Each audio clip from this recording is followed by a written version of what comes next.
ശബരിമലയിൽ fly over ഒഴിവാക്കി ദർശനം സാധ്യമാക്കുമെന്ന് ദേവസ്വം പ്രസിഡന്റ് PS പ്രശാന്ത്. കൊടിമര ചുവട്ടിലൂടെ നടന്ന് നേരിട്ട് ദർശിക്കാൻ സൗകര്യമൊരുക്കും. പുതിയ രീതി നടപ്പിലാക്കുമ്പോൾ 20 മുതൽ 25 സെക്കൻഡ് വരെ ദർശനം സാധ്യമാകുമെന്നും അദ്ദേഹം പറഞ്ഞു.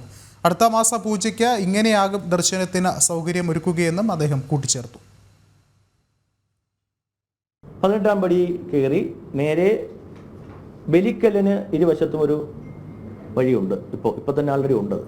അതുവഴി നേരെ ഭഗവാനിലേക്ക് മുന്നിലേക്ക് പോവുക. നേരെ ഭഗവാന്റെ മുന്നിലേക്ക് നേരെ ശ്രീകോവിലിലേക്ക് നേരെ പോകുമ്പോൾ അവിടെ ഒരു ബാരിക്കേഡ് വഴി നടുക്ക് ഒരു ഭണ്ഡാര രൂപത്തിൽ ഡിവൈഡ് ചെയ്ത് ഇടതുവശത്തു കൂടിയും വലതുവശത്തു കൂടിയും കയറ്റി വിടുക എന്നുള്ള ഒരു സംവിധാനമാണ് നമ്മൾ ആലോചിക്കുന്നത്. അങ്ങനെ വരുമ്പോൾ ഏതാണ്ട് ഒരു 20 മുതൽ 25 സെക്കൻഡ് വരെ ഭക്തജനങ്ങൾക്ക് ദർശനം കിട്ടുമെന്നാണ് ഞങ്ങൾ വിചാരിക്കുന്നത്. അപ്പോൾ ഈ മാസം മാർച്ച് 14-ന് നട തുറക്കുമ്പോൾ മീനമാസ പൂജയ്ക്കായി നട തുറക്കുന്നത് മാർച്ച് 14-നാണ്. ആ സമയം മുതൽ നമ്മൾ ഇതിൻ്റെ ട്രയൽ ആരംഭിക്കും.